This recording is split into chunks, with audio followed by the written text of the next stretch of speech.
सत्यमेव जयते या शीर्षकाखाली महात्मा ज्योतिराव फुले यांनी म्हणजे 19व्या शतकातच एक प्रार्थना लिहिली शोधकांच्यासाठी.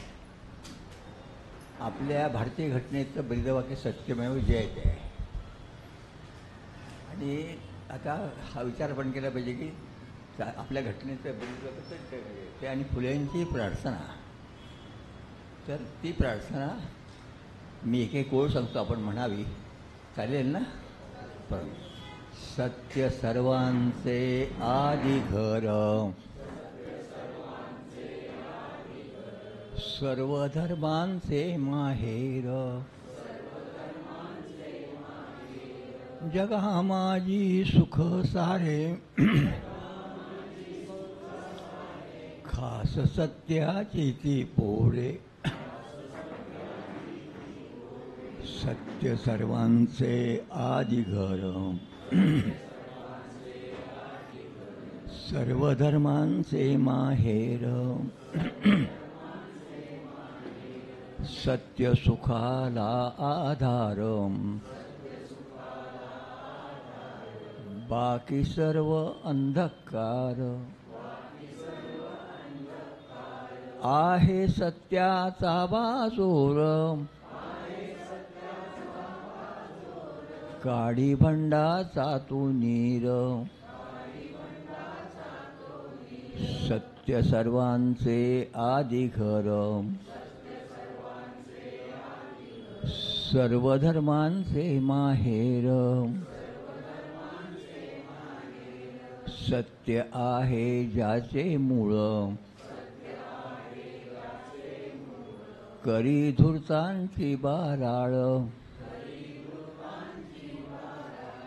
बळ सत्याचे पाहुनी, बहुरूपी जळे मनी. सत्य सर्वांचे आदी घर, सर्व धर्मांचे माहेर, खरे सुख नटानो हे, सत्यईशा वर्जूप आहे. ज्योती प्रार्थी सर्व लोका, व्यर्थ दंभा पेटू नका. सत्य सर्वांचे आदी घर, सर्व धर्मांचे माहेर, सर्व धर्मांचे माहेर. सत्यमेव जयते, सत्यमेव जयते, सत्यमेव जयते. भारत माता की, भारत माता की, भारत माता की.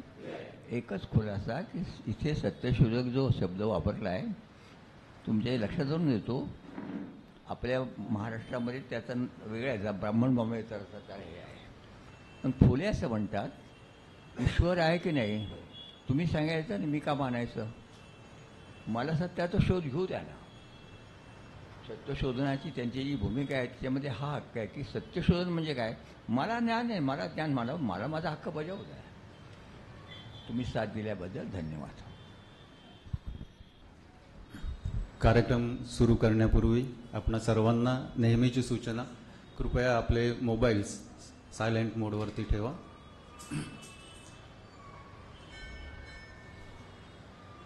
नमस्कार. श्रद्धेय बाईंना विनम्र अभिवादन करून आपण आजच्या कार्यक्रमाची सुरुवात करीत आहोत.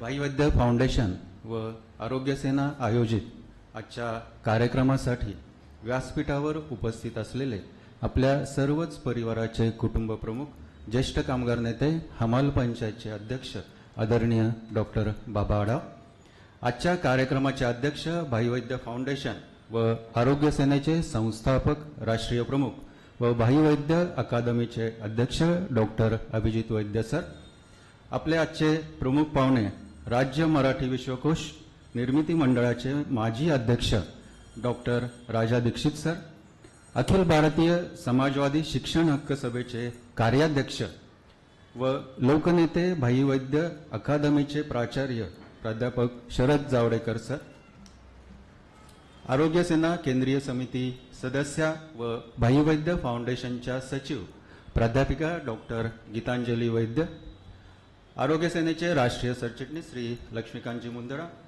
भाई वैद्य फाउंडेशनचे सर्व विश्वस्त पदाधिकारी तसेच आरोग्य सेनेचे सर्व केंद्रीय समिती सदस्य, सर्व पदाधिकारी, सर्व आपण आरोग्य सैनिक तसेच आपणा सर्वांचे मी प्राध्यापक प्रमोद दळवी या ठिकाणी मनपूर्वक स्वागत करतो. आपल्या आजच्या आलेल्या पाहुण्यांचं स्वागत आपण पुष्पगुच्छ देऊन करणार आहोत. सर्वप्रथम मी डॉक्टर अभिजित वैद्य सरांना विनंती करतो की त्यांनी डॉक्टर बाबा आढाव यांचं स्वागत पुष्पगुच्छ देऊन करावं.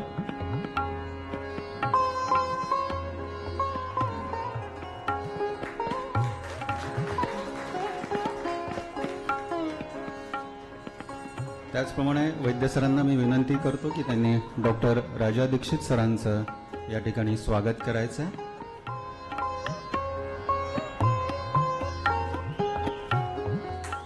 आरोग्य सेनेचे राष्ट्रीय सरचिटणीस लक्ष्मीकांतजी मुंदडा यांना मी विनंती करतो की त्यांनी आपले आजचे अध्यक्ष डॉक्टर अभिजित वैद्य सरांचं स्वागत करायचं आहे.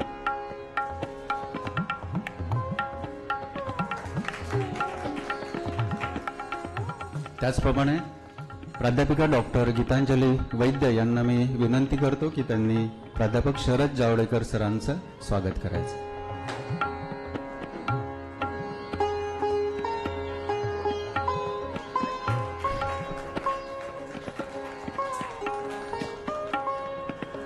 धन्यवाद सर. लोकनेते भाई वैद्य अकादमीची स्थापना व्हावी ही डॉक्टर अभिजित वैद्य सरांची प्रबळ इच्छा होती आणि आजच्या दिवशी त्याची या ठिकाणी पूर्तता होत आहे याचा आम्हा सर्वांनाच आणि आपणा सर्वांनाच मनस्वी आनंद होत आहे. मी व्यासपीठावरील मान्यवरांना विनंती करतो की त्यांनी लोकनेते भाई वैद्य अकादमीच्या बोधचिन्हाचं अनावरण करावं.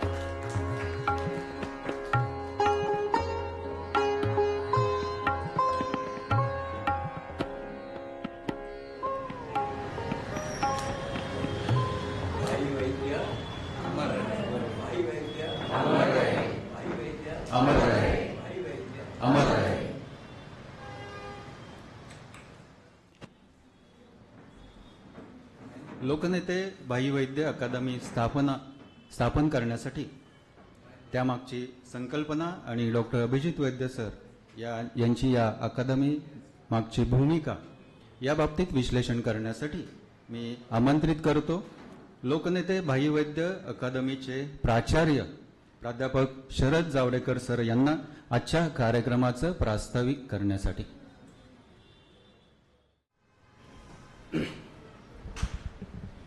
लोकनेते भाई वैद्य अकादमीच्या उद्घाटनाच्या कार्यक्रमाचे अध्यक्ष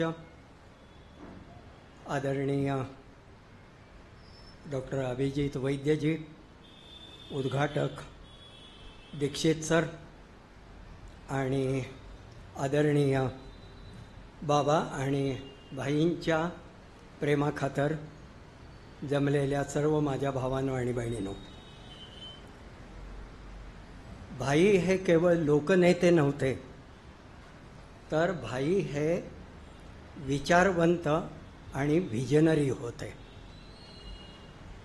1990 नंतर जागतिकीकरणाच्या पार्श्वभूमीवर जगामध्ये आणि भारतामध्ये जे प्रचंड बदल गेल्या 30-35 वर्षामध्ये झाले, या संदर्भामध्ये भाईंनी केलेलं विश्लेषण, भाईंनी उपस्थित केलेले प्रश्न हे स्पष्टपणे त्यांच्या विजनरी दृष्टिकोनाची साक्ष देतात. जागतिकीकरणाच्या कालखंडानंतर सुरुवातीच्या टप्प्यात भाई हे एकमेव असे होते की ज्याने जागतिकीकरणाला ठामपणे विरोध केला होता, ज्याने स्पष्टपणे अशी भूमिका घेतली होती की होय मी समाजवादी आहे. 1990 ते 2000चा कालखंड जर आठवला तर त्यावेळेला प्रामुख्याने लोक स्वतःला समाजवादी म्हणून घ्यायला कचरत असत. समाजवादाच्या ऐवजी आम्ही समतेचा विचार करतो अशा पद्धतीची मखलाशी अनेक लोकांनी त्यावेळेला केली. पण भाई ठामपणे म्हणायचे की समाजवादामध्ये समता आहेच आहे आणि त्यामुळे समाजवादाला पर्याय नाही आहे, लोकशाही समाजवादाला पर्याय नाही आहे. आणि त्यामुळे जागतिकीकरणातनं जे प्रश्न आज भारतामध्ये उपस्थित होत आहेत त्याची उत्तरं जागतिकीकरण नाकारणं हेच त्याला एकमेव पर्याय आहे. आणि त्यामुळे जागतिकीकरण नाकारल्याशिवाय भारतातल्या दारिद्र्याचे, बेरोजगारीचे, शिक्षणाचे, आरोग्याचे प्रश्न सुटणार नाहीत. हे आग्रहाने भाईने 1990 नंतर महाराष्ट्रभर मांडले. त्यावेळेला भाईंच्या एकूण भूमिकेबद्दल चेष्टा केली गेली. परंतु आज 35 वर्षानंतर असं लक्षात येतं की भाई जे बोलत होते ते एक्झॅक्टली बरोबर होतं. भाईंच्या संपूर्ण त्या कालखंडातल्या मांडणीचं किंवा दूरदृष्टीचे 4 मुद्दे मला महत्त्वाचे वाटतात. एक, भाईंनी आग्रहाने असं सांगितलं की लोकशाही समाजवादाला पर्याय नाही. दुसरा मुद्दा, व्हिजनरी म्हणून भाई सातत्याने अशी मांडणी करत असत की गांधीवाद आणि आंबेडकरवाद याच्यामध्ये समन्वय असल्याशिवाय पुढे जाता येणार नाही.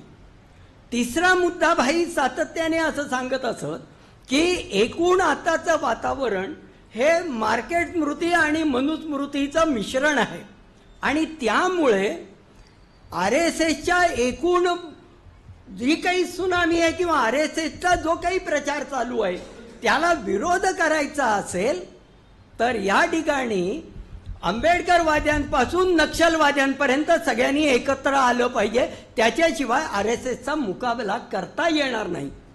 आणि ज्या मुद्द्यासाठी भाईंनी शेवटची 20 ते 25 वर्ष घालवली तो म्हणजे शिक्षणाचा मुद्दा होता की शिक्षणाचं सार्वत्रिकीकरण करायचं असेल तर शिक्षणाची जन आंदोलन उभं राहिलं पाहिजे. शिक्षणामध्ये जोपर्यंत कर्मचारी स्वतःच्या मागण्यांच्या संदर्भामध्ये काही चळवळी करतात त्याच्यातनं काही साध्य होणार नाही. शिक्षणाचं खाजगीकरण, शिक्षणामध्ये आलेलं जागतिकीकरण याच्यामुळे हे सगळे प्रश्न निर्माण होत आहेत. त्यामुळे मोफत, समान आणि गुणवत्तापूर्ण शिक्षण हे मिळालं पाहिजे आणि शिक्षणाचा मुद्दा राजकीय अजेंड्यावर आला पाहिजे. शिक्षण हे राजकारण आहे आणि त्यामुळे राजकीय अजेंड्यावर आलं पाहिजे.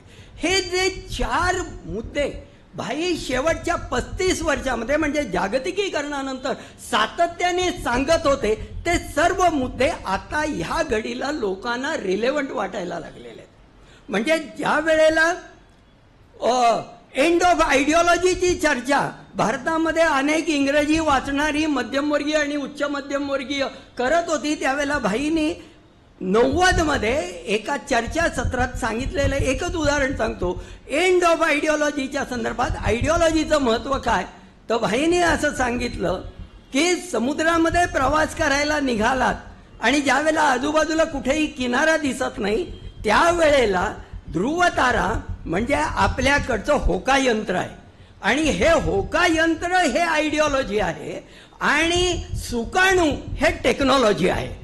त्यामुळे हातात असलेलं जर होकायंत्र आम्ही समुद्रामध्ये फेकून दिलं तर या ठिकाणी आमची नौका भरकटल्याशिवाय राहणार नाही. त्यामुळे या स्वरूपाच्या चर्चा या अर्थाने सांगण्याचा मुद्दा माझा असा आहे की या ठिकाणी भाईंच्या स्मरणार्थ जेव्हा भाईंचं स्मरण म्हणून जेव्हा ही अकादमी उभी राहते याचं प्रमुख कारण हे आहे की भाईंनी जे काही एकंदर व्हिजन दिली, भाई हे लोकनेते होते, चळवळीचं नेतृत्व करत होते, त्याचबरोबर ही जी काही व्हिजन दिली ही व्हिजन लोकांपर्यंत पोहोचली पाहिजे. एका मुक्त व्यासपीठावर या सगळ्या मुद्द्यांची चर्चा झाली पाहिजे. महाराष्ट्राला अशा प्रकारच्या मुक्त चिंतनाची मोठी परंपरा आहे. म्हणजे वसंत व्याख्यानमाला असेल किंवा मधल्या काळामध्ये जेधे गाडगे यांची चळवळ होती त्यावेळेला मंडई विद्यापीठ अशा प्रकारचा संकल्पना वापरली जायची. 77च्या काळामध्ये येरवडा विद्यापीठ म्हणून एक विद्यापीठ आलं की ज्या विद्यापीठामध्ये आमच्यासारखे सगळे भुरटी मंडळी 3-4 महिन्याचे कोर्सेस करून बाहेर पडली. पण या कोर्सेसला कुलपती कोण होते? तर भाई होते, बाबा होते, प्रधान होते, वर्दे होते, बागाईतकर होते. या माणसांमुळे आम्ही घडलो. त्यामुळे हे जे मंडई विद्यापीठ आणि येरवडा विद्यापीठ होतं तशा प्रकारचं एक व्यासपीठ निर्माण करणं ही या ठिकाणी भाई वैद्य अकादमीची प्रमुख भूमिका आहे. या ठिकाणी एकंदर या अकादमीमध्ये विषयाला कुठल्याही प्रकारे बंधन नाही. एव्हरीथिंग अंडर द सन याच्यावर चर्चा होऊ शकते. ही चर्चा 2 तासाची असू शकते किंवा एखादी चर्चा सलग 8 महिने 8 दिवस सुद्धा चालू शकते. याला कसलंही बंधन नाही.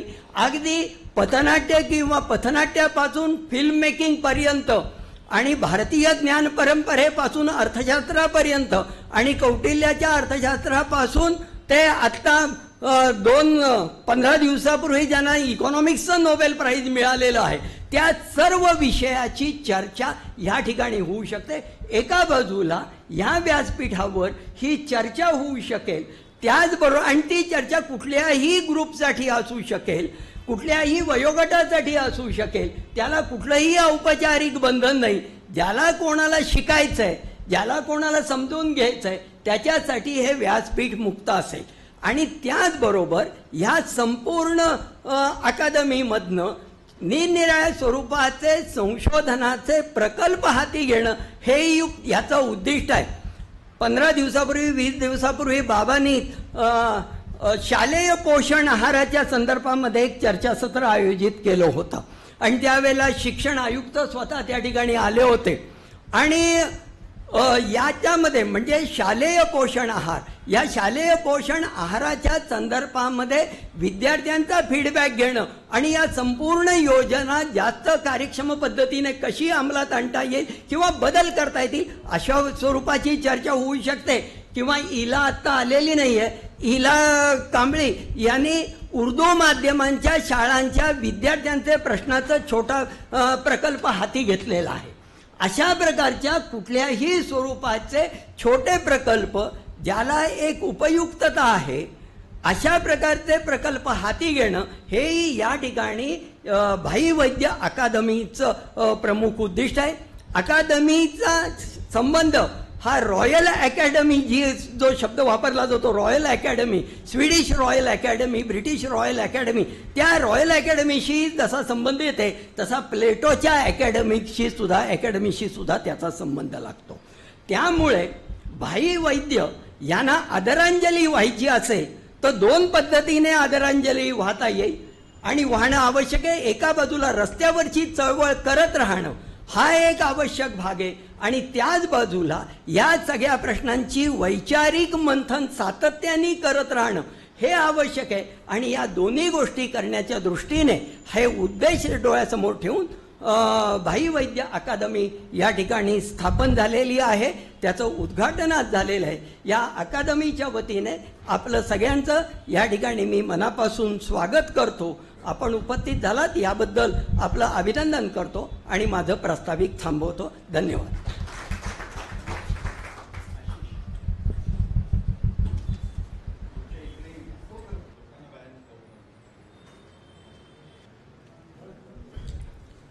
ज्यांचे विचार आपल्याला नेहमीच प्रेरित करतात व पुढील वाटचालीसाठी दिशा दाखवतात असे आपले आजचे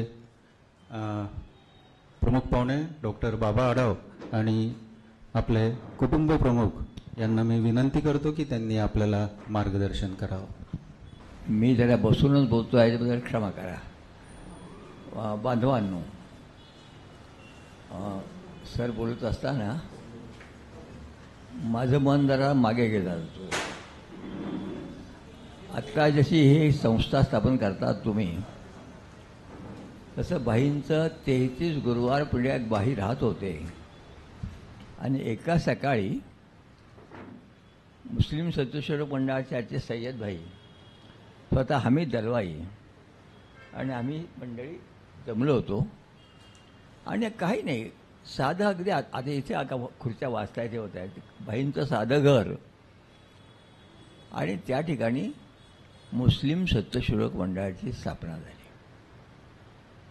आता हे भाईंच्या घरी होणं, तिथे सत्यशोधक नाव स्वीकारलं जाणं, ही घटना अशासाठी तुम्हाला सांगतो की आम्ही मंडळी काम करत राहिलो, पण काम करत असताना आम्हाला सारखा ध्यास असा लागायचा की आपण जे करतो ते लोकांची कामं करणं, मदत जे करायचं भाग म्हणून नाही करत नाही आहोत, तर आपला काही एक आग्रह आहे विचारांचा आणि तो आग्रह ह्या समोरच्या माणसांनी समजून घ्यावा अशी आमची एक धडपड असते. आता त्याच्यामध्ये सत्यशोधक शब्द सुचवला मी आणि हमीद दलवाईने काही वेळ मिळाला होता, सय्यद वगैरे होते, पटकन मान्य करून टाकला. आज त्या अगदी साधं आज तिथे एवढ्या खुर्च्या वगैरे आहेत, इतक्या साधेपणाने साजरा झालेल्या त्या समारंभात जी संस्था स्थापन झाली ते मुस्लिम सत्यशोधक मंडळ पुढे देशभर कसं गाजलं हे तुम्हाला मी सांगायचं कारण नाही. दुसरा एक प्रसंग आठवण तुम्हाला आठवतो की भाईंना चिंतनाचा वातावरण, चिंतन आपण नाही लोकांनी पण केले पाहिजे असा जो आग्रह होता. मुद्दा साधा, अगदी साधा मुद्दा होता की बाईंना भेटायला मी अगदी आजारी असताना पुणे हॉस्पिटलमध्ये शेवटचे 2-3 दिवस अगोदर, आता शिस्त ती असतेच अशी, कोणाला जवळ यायचं. आता आम्ही मित्र असल्यामुळे भाई मी पाहत होतो की भाई अतिवस्थ आहे असं यांनी मला सांगितलं, कॅन्सरचं हे झालं आहे, निदान झालेलं आहे. आणि मी भेटलं भाईंना काही विषय घडून लावली. बहिणी विचारलं काय रे, मला आजार, हे ते वाय सोशलिझम पुस्तक वाचलंच का? नो. आता खरं माझा आणि पुस्तकं वाचण्याचा जसं फारसं नाही जमत, डोळ्यामुळे म्हणा, काही म्हणा, वृत्तीमुळे म्हणा. मी म्हटलं, मी आपलं हसलो, अरे भाई तुम्हाला विचारतोस जरा वाच, म्हणजे असं. हे प्रसंग मी का सांगतो दोन, की भाई केवळ स्वतःचे होत नव्हतं तर आपल्या विचाराला जागतिक पातळीवरचं जे सगळं वैचारिक जग हे चालले याच्याशी आपली कुठे नाळ जमते का, आपला सूर जमतोय का, आपण काही फार मोठं क्रांतिकारक मांडतो असं नव्हे, तर आपला सूर जमतोय का, आपण काही नवे मांडतो का. आणि तिसरी गोष्ट मला जाणवते, आपल्या विचाराचं वाहन कोण. भाई MA झाले आणि भाई नोकरी कुठे स्वीकारली, तर अहिल्याश्रमातल्या इथे विठ्ठलरामजी शिंदे, डॉक्टर बाबासाहेब आंबेडकर वगैरे या म्हणजे इथे या शाळेमध्ये पगार फार कमी होता आणि परिस्थिती किती अवघड होती आम्ही पाहत होतो, पण भाईंनी ते स्वीकारलं होतं.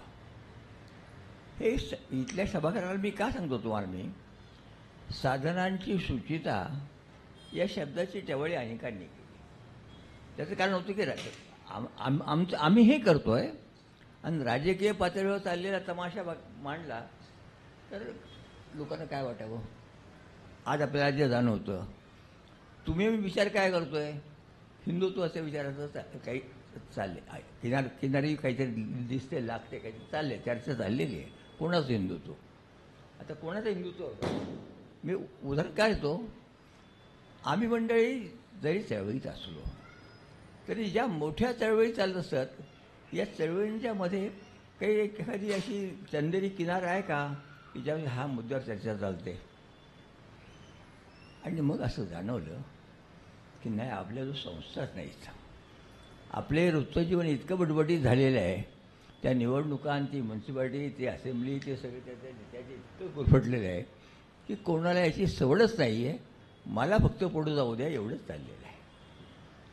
ही खंत भाई अजून बोलून दाखवत असत. आणि त्यांचा जरा थोडासा विषय असे की शिवाजातले कार्यकर्ते सर्वोदय सेवक आहेत, पण ही सर्वोदय सेवक मंडळी ही आज आहे का, तर जरा चिंता व्हायची. मी उद्धव आहे आणि मी किती बोलणार तुमच्याशी, पण तुम्हाला सांगतो की हा एक ध्यास सतत राहिला की आपण जे मांडतो याचंही मूल्य आपण व्हावं, चिंतन व्हावं. ज्यांच्यासमोर आपण मांडतो त्यांच्याकडून त्याच पद्धतीचा प्रतिसाद यावा. आता शिक्षक भाई हाडाचा शिक्षक होता, भाईची पत्नीही शिक्षक, आणि तो हाडाचा शिक्षक असल्यामुळे त्याचा तो त्यावेळेचा आग्रह, त्यावेळेस तो खादी वापरणं, त्याची जी टोपी, त्याचं तो कोट, त्याचं सगळं. आम्ही बालमित्र, मी त्यांच्यापेक्षा लहान थोडा, पण आम्ही बालमित्र. म्हणजे भाईंच्या कुटुंबात एक अशी मोठी अशी परंपरा नाही. परंतु अण्णा जे होते आणि भाईंचे वडील ते स्वतः बिचारे वैद्यकीय करत असत. काय अशी पदवी घेतली वैद्यकीय नव्हती, परंतु मला त्यांचं मासं जमायचं. तर ह्या मुलाला माहीत आहे. आणि ते मला म्हणायचे, तक्रारी करायचे, पण म्हणायचे त्याला दुखणं कळलं आहे, त्याला दुखणं कळलेलं आहे. आता मी पुढ्या बांधून देतो, पण त्याचं दुखणं आमच्या पुढ्याने दूर होणार नाही, त्याच्या पुढ्या वेगळ्याच. हे थोडंसं आता अशासाठी सांगतो की अभिजितने आज हा जो हे केला आहे प्रयत्न आणि पहिल्या संस्था सुरू केली आहे, आणि ती हमाल नगरात केली याचा मला फार आनंद वाटतो. कारण हमाल नगरचा उभं आहे, ठीक आहे, चालेल आहे. पण हमाल नगर उभं राहण्यामध्ये जी कष्टकऱ्यांची जी अस्मिता आहे, ती अस्मिता व्हावी, ते थोडीशी विधायक बनावी, त्याच्यामध्ये क्रिएटिव्ह यावं, काय क्रिया हे चालावं. आश्चर्य असं, ही जागा भाई वैद्य मंत्री असताना भाईंनी आवर्जून आम्हाला मिळवून दिली. ही 5 एकर जागा साजे तिकडे भवानी पेठेमध्ये कष्टाच्या भागासाठी कष्टाच्या भागाला 50 वर्ष झाली.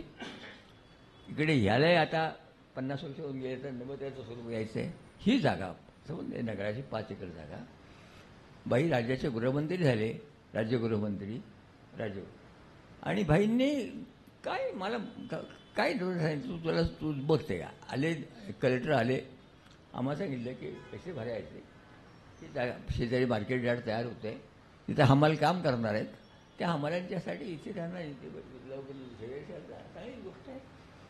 आणि बाईंनी ही जागा मिळवून दिली. पण या गोष्टीचा बाईंनी उभा आयुष्यात कधीही उच्चार केल्याचं मी ऐकलं नाही. ही रुजुता ज्याला म्हणतात, ही रुजुता म्हणायचं का काय म्हणायचं सोडून द्या. म्हणजे त्यांनी मग बरेच आहेत 2 जागा मिळवून दिल्या, नाही असं नाही. म्हणजे आता तिचा पसार मोठा आहे, ते सगळं झालेलं आहे.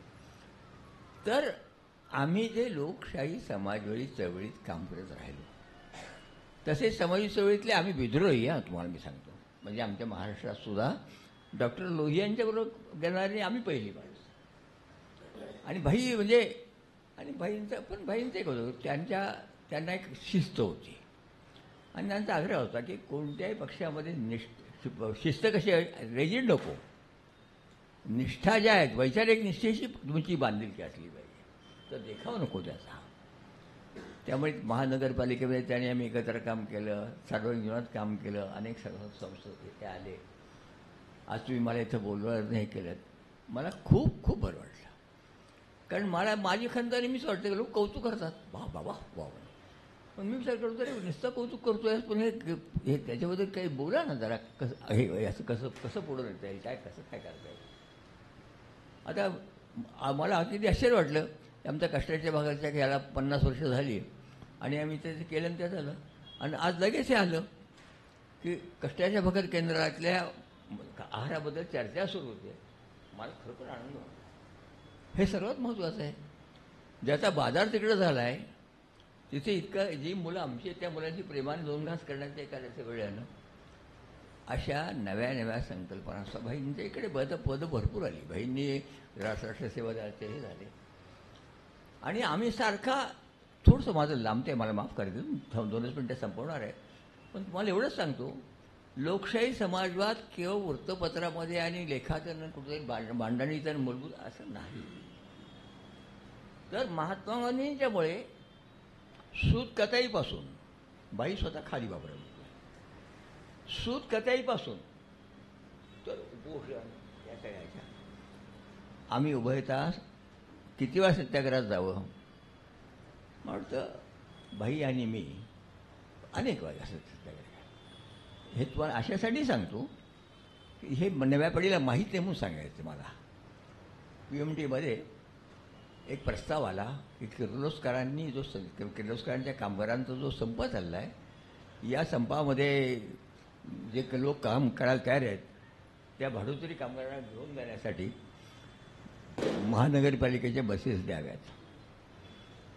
द्याव्यात आणि बाई PMTमध्ये होते. बाईंनी मला विचारलं म्हटलं काय तू सांगशील ते काही नाही. जी पहिली बस निघाली त्या बसच्या पुणे स्टेशनच्या त्या स्टॉपवर एका बाजूला भाई बसले आणि एका बाजूला मी बसलो आणि चाकाच्या पुढेच आम्ही बसलो.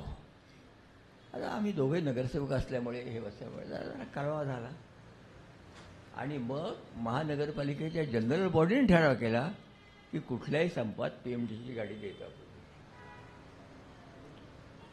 आणि मग जेलमध्ये गेल्यानंतर आम्हाला 7 दिवस शिक्षा जेलमध्ये आम्ही गेलो.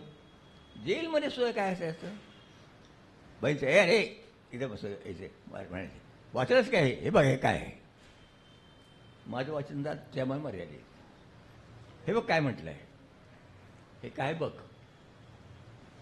म्हणजे तुम्हाला म्हणून सांगतो.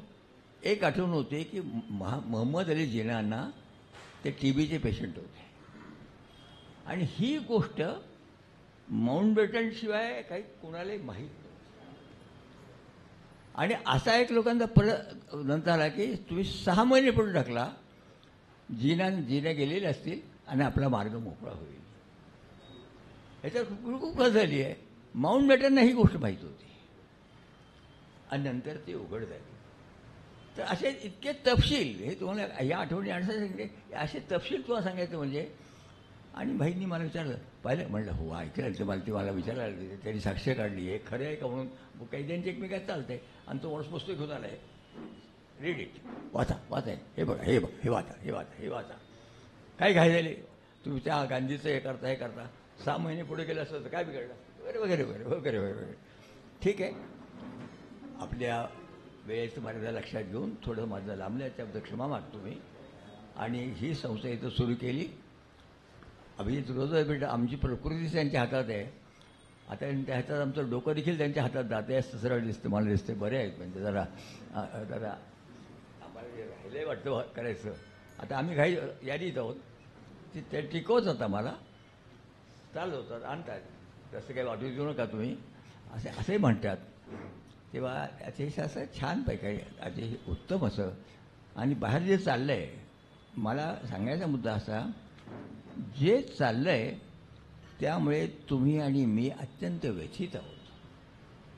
काय चाललं आहे मराठी एका बाजूला सांगायचं मराठी भाषेचा अभिजात दर्जा मिळाला आणि दुसऱ्या बाजूला त्या मराठी भाषेची जी सती होते.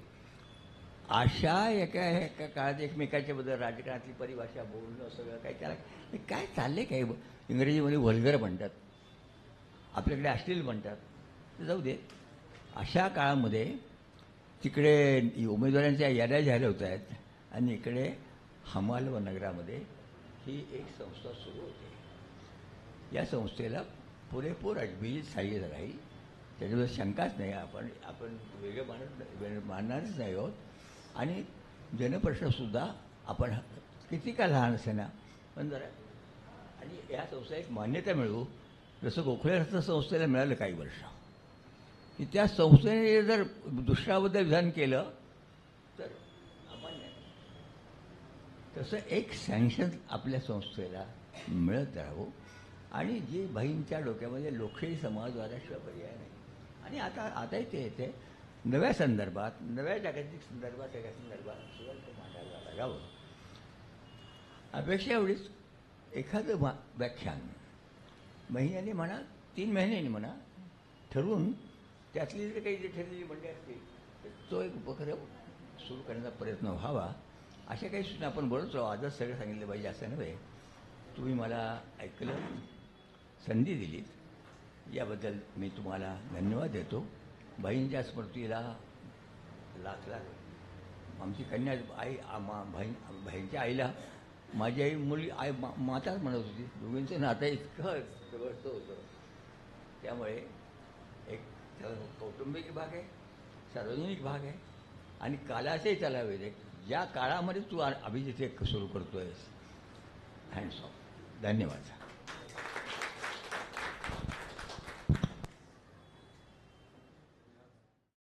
धन्यवाद सर.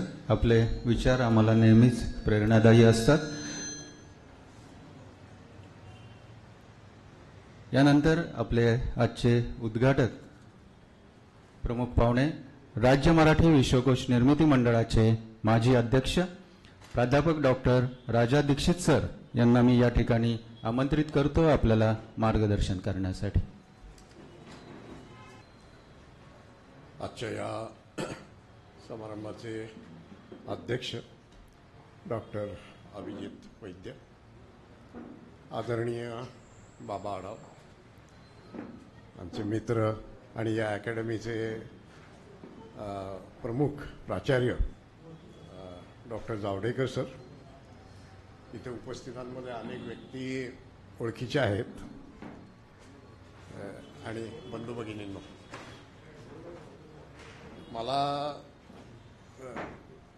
असं वाटतं की आज माझं स्वतःचं खूप मोठं भाग्य आहे. काय आहे की कार्यक्रमाच्या औपचारिकतानुसार शेवटी आभार प्रदर्शन होईल आणि त्याच्यात आपण माझे आभार मानाल हे मला माहिती आहे, परंतु त्याच्या आधीच मी आपले आभार मानतो, आपल्याला धन्यवाद देतो.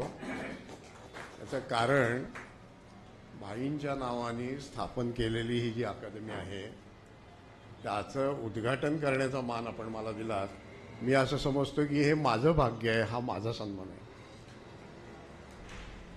आणि बाबांच्या उपस्थितीत आता त्यांचे विचार ऐकल्यावर खरं म्हणजे मला असं वाटलं की आता बोलायची काय गरज आहे. म्हणजे उलटं असतं तर बरं झालं असतं असंही वाटलं की मी आधी असतो आणि त्यांचं नंतर भाषण आपल्याला ऐकायला मिळालं असतं. परंतु आता या अवघड प्रसंगाला तोंड देऊन मी माझे 4 शब्द आपल्यासमोर ठेवतो. ही जी अकादमी आहे स्थापना झालेली, माझ्या मते भाई वैद्य यांचं अत्यंत उचित असं स्मारक या अकादमीच्या रूपाने आणि ती ज्या भागात आपण आणि ज्या एकंदर विचारातून स्थापन केलेली आहे ते सगळं लक्षात घेता भाईंचं अतिशय उचित असं स्मारक आपण या अकादमीच्या रूपाने केलं. आणि मुख्य म्हणजे हे स्मारक वैचारिक आहे. त्यांचं हा विचार टिकला पाहिजे. बरेच वेळाला सध्याची जी परिस्थिती ज्याचा बाबांनी उल्लेख केला की आपल्याला अत्यंत चिंताग्रस्त, अत्यंत व्यथित करणारी अशी सगळी ही परिस्थिती आहे, भारतात आहे, जगात आहे. परंतु शेवटी मी एक इतिहासाचा विद्यार्थी आहे आणि इतिहासाच्या भव्य पटावर पाहायची सवय असल्यामुळे मला असं वाटतं की असे काळ येतात आणि जातात, त्याप्रमाणे हे पण जाणार आहे. आणि टिकणार काय आहे तर आपण जी अकादमी आज स्थापन केली त्याच्या पाठीमागे जो विचार आहे तो टिकणार आहे आणि म्हणून त्याचं महत्त्व आहे. ही आशावाद जो आहे तो सोडता कामा नये. म्हणजे निराश करणारी परिस्थिती असते, ती निराश होणं हे एका बाजूने स्वाभाविक असतं, पण निराश होताना इतकंही निराश आपण व्हायचं नाही की आपली सगळी कार्यशक्ती संपेल. ती कार्यशक्ती जर जिवंत ठेवायची असली तर यासारख्या संस्था, यासारखे विचार हे फार गरजेचे असतात. म्हणून मला असं वाटतं की आजचा हा जो दिवस आहे आणि ही या संस्थेची जी स्थापना आहे, या अकादमीची जी स्थापना आहे, ते एक आशेचा किरण आहे, फार महत्त्वाचा असा. आपण सगळे बाईंना ओळखता, मी काय बोलू त्यांच्याविषयी माहिती आहे की अगदी म्हणजे अशी व्यक्ती आहे की वयाच्या मला वाटतं 8व्या वर्षापासूनच ते सार्वजनिक जीवनात आले आणि काहीतरी 14व्या वर्षी मला वाटतं ते 42च्या आंदोलनात उतरलेले होते. म्हणजे इतक्या तरुण वयापासून बाईंचं कार्य सुरू झालं आणि पुढचं संबंध आयुष्य अखंडपणे हे कार्य त्यांचं चालू राहिलं. कुठे पदं मिळाली, कधी महापौर झाले, कधी मंत्री झाले, यांनी त्यांच्या साधेपणामध्ये, त्यांच्या वैचारिक एकंदर जी सगळी कुठेही काही फरक पडला नाही. ते तसेच होते कायम. कारण या पदांनी ते मोठे होणार नव्हते. मोठेपणे त्यांच्याकडे अंगभूतच होते. आणि मोठेपणाचा कुठला तोरा नसलेली जी माणसं असतात असे ते मोठे होते. त्यामुळे हे तर बाईंच्या बाबतीत आपल्याला दिसेल की असं आहे की गुरुवर जगतापांच्या शाळेत शिकले ते. इथलं पुण्यातलं जे वातावरण आहे मी काय सांगू आपल्याला. इथली समाजवादी परंपरा संबंध जी आहे खूप मोठी. एस एम जोशी, नानासाहेब गोरे यांच्यापासूनची परंपरा आहे. बाबा आहेत, गौप्रप्रधान होते, यज्ञनाथजी तत्ते होते, कितीतरी, म्हणजे सगळी नावं काही मी घेत नाही, आपल्याला माहिती आहे तसं. तर ही फार मोठी परंपरा पुण्यामध्ये एक समाजवादी विचाराची आहे, चळवळीची परंपरा आहे. आणि त्या परंपरेत शोभणारे, त्या परंपरेचा भाग असणारे असे भाई होते. हे फार महत्त्वाचं आहे. आता मला काही व्यक्तिगत आठवणी येत आहेत. बाबा सांगत होते त्या आठवणी फार मोठ्या आहेत. मला आज नव्यानेच हे समजलं की त्यांच्या घरामध्ये मुस्लिम सत्यशोधक मंडळाची स्थापना झालेली आहे. हे फार मला विशेष आहे. सगळं ते नवीन आहे मला. ते मला स्वतःला काही बाईंच्या आठवणी, मी काही अगदी बाईंच्या निकटच्या परिवारातला नव्हे, मी कसे खोटे दावे काही करणार नाही, पण मला त्यांच्याविषयी खूप आदर होता. आणि पुणे विद्यापीठामध्ये काम करत असताना आमच्याकडे एक लाभसेटवर व्याख्यानमाला असायची. त्या व्याख्यानमालेसाठी मी बाईंना आमंत्रित केलेलं होतं. आणि मला म्हणाले कशावर बोलू मी. तर मी म्हटलं बाई, शिक्षण आणि समता याच्याशी संबंधित काही विषय असला तर बरं होईल. कारण इथे विद्यापीठातलं व्याख्यान आहे, शिक्षणाविषयी असलं तर बरं होईल. पण शिक्षण जे आहे त्याच्यात कधी कधी समतेची उणीव असते, त्यामुळे समतेबद्दल आपण बोललात त्याला जोडून तर चांगलं होईल. आणि त्यामुळे मग बाईंनी जो विषय घेतला तो असाच होता की शिक्षण आणि समता विचार या पद्धतीचा तो विषय घेतला. 2013 मधलं ते आहे प्रसंग मला आठवत आहे. पण सांगायचं विशेष म्हणजे भाषण तर त्यांचं, आणि मला वाटतं ते जे भाषण आहे आपल्या बाईंचं जे पुस्तक आहे शिक्षण हक्कासाठीचा लढा, त्याच्यामध्ये जे लेख छापलेत त्याच्यात ते भाषण आहे. आपण वाचून बघा, ते अतिशय अप्रतिम असं ते भाषण आहे. तर ते तर आहेच तो भाग. पण मला विशेष वाटतं की ते त्यावेळेला त्यांचं वय 85 होतं आणि ते आले. आणि गंमत अशी की त्या दिवशी सकाळी ते परगावहून आलेले होते. दुपारी आमच्याकडे व्याख्यान होतं आणि त्या दिवशी संध्याकाळी ते पुन्हा परगावला जाणार होते. म्हणजे वयाच्या 85 वर्षी. म्हणजे ही मी येतो असं म्हटल्यावर ही जी काही निष्ठा आहे ती आणि सांगण्याची जी कळकळ आहे ती किती महत्त्वाची होती. त्यामुळे मला ते त्यांचं कायम स्मरणात राहील अशी ती बाईंची आठवण आहे. दुसरं असं आठवत आहे की जाता आता अगदी सहजपणे कसं ते उत्तेजन देत असत. मी म्हटलं तसं की मी काही त्या वर्तुळातला कार्यकर्ता नव्हतो, परंतु त्या विचाराचा होतो आणि माझ्या पद्धतीने माझ्या क्षेत्रात काहीतरी काम करत होतो. बाईंशी ज्या गप्पा झाल्या त्या निमित्ताने पुष्कळ मी त्यांना सांगत होतो की शैक्षणिक क्षेत्रात मी जरी विद्यापीठात असलो तरी मी शालेय शिक्षणासाठी खूप काम करायचो. बालभारती, SSC बोर्ड, SCRT वगैरे या सगळ्या संस्थांसाठी. आणि मला विद्यापीठातले आमचे काही मित्र माझी टिंगल करायचे की अरे राजा काय विद्यापीठातला प्राध्यापक, तिसरीचं पुस्तक काय लिहितोस, प्राथमिक शिक्षकांसाठी काम काय करतोस. मी त्यांना म्हणायचो की मी शैक्षणिक चातुर्वर्ण्य मानत नाही. एवढं एकच उत्तर मी त्यांना द्यायचं. आणि मग त्याच्यामध्ये जे प्रयोग करायचं, कारण काय आहे की शेवटी परिस्थिती बदलायची असेल तर त्याची जी म्हणून माध्यमं आपल्या हातात येतील ती माध्यमं चांगल्या रीतीने विधायक पद्धतीने वापरली पाहिजेत असं मी आयुष्यभर मानत आलो. तर ते काय अनुभव त्यांना सांगितले. ते मला आठवतंय की एका सभेमध्ये बोलताना ते संबंध शिक्षण पद्धतीविषयी वगैरे बोलताना चटकन असं म्हणून गेले की हां पण हे राजा दीक्षितांची सारखी माणसं तिथे आहेत बरं का, हा एक दिलासा, अशा स्वरूपाचं काहीतरी ते बोलले. मी तुम्हाला सांगतो तेवढे एका वाक्याने मला जो दिलासा मिळाला तो आज तागायत ते असं प्राणवायू छातीत भरून घ्यावा तसं ते त्यांचं वाक्य कायम मला पुरलेलं आहे. असं ते त्यांचा ते स्वभाव, त्यांच्या त्या आठवणी मला समोर येतात. आपल्याला कल्पना आहे की भाईंची एक संबंध विचारधारा होती आणि समाजवादी विचारधारा हा तर एक भाग झाला, पण एकंदरच समतेच्या साठी ज्यांनी ज्यांनी विचार मांडले, मग त्यांनी समाजवादाचं लेबल लावलं असेल वा नसेल, पण त्या सगळ्या एका परंपरेचे ते पाईक होते आणि त्या परंपरेविषयी त्यांना खूप मोठा आदर होता. म्हणजे आपल्याला माहिती आहे की महात्मा ज्योतिबा फुले असतील, राजर्षी शाहू महाराज असतील, डॉक्टर बाबासाहेब आंबेडकर असतील, पुष्कळ, कर्मवीर भाऊराव पाटील आहे, पुष्कळ आहे ते सगळं. आणि ते अगदी म्हणजे पुढेपर्यंत म्हणजे ते त्यात परकीय पण विचारवंत आहेत. म्हणजे शिक्षणाच्या क्षेत्रातला पावलो फ्रियर सारखा विचारवंत असेल ते आहे, तिथपासून ते जे पी नाईकांपर्यंत आहे ते आहे. जे पी नाईकांच्या ह्याच्यातली संबंध पंचसूत्री काय होती ही भाईंनी इतकी छान उलगडून सांगितलेली आहे. ते सगळं म्हणजे असं दिसेल तुम्हाला की हा सगळा एक वैचारिक गाभा, ही जी सगळी परंपरा आहे त्याच्याकडे अतिशय डोळसपणे बघत त्यातले विचार स्वीकारत आणि ते मांडत भाई पुढे गेलेले. म्हणजे मगाशी आपण म्हणत होता ते खरं आहे की ते भाई हे एका बाजूनी कार्यकर्ते होते, दुसऱ्या बाजूने ते नेते होते, पण केवळ कार्यकर्ता आणि नेता एवढंच त्यांची भूमिका नव्हती. पण याच्या जोडीला विचारवंत म्हणून सुद्धा त्यांचं काम जे आहे ते फार मोठं आहे. पण विचारवंत म्हणजे नुसते बोलघेवडे विचारवंत नव्हते, म्हणून त्या आधीचे दोन ज्या भूमिका आहेत त्याही तितक्याच महत्त्वाच्या वाटतात. म्हणजे यातली कुठली भूमिका कमी आणि जास्त ठरवण्याचा प्रश्नच येत नाही. या सगळ्या भूमिकांचा मेळ जो आहे भाईंमध्ये असणारा, तो मेळ फार महत्त्वाचा होता असं मी मानतो.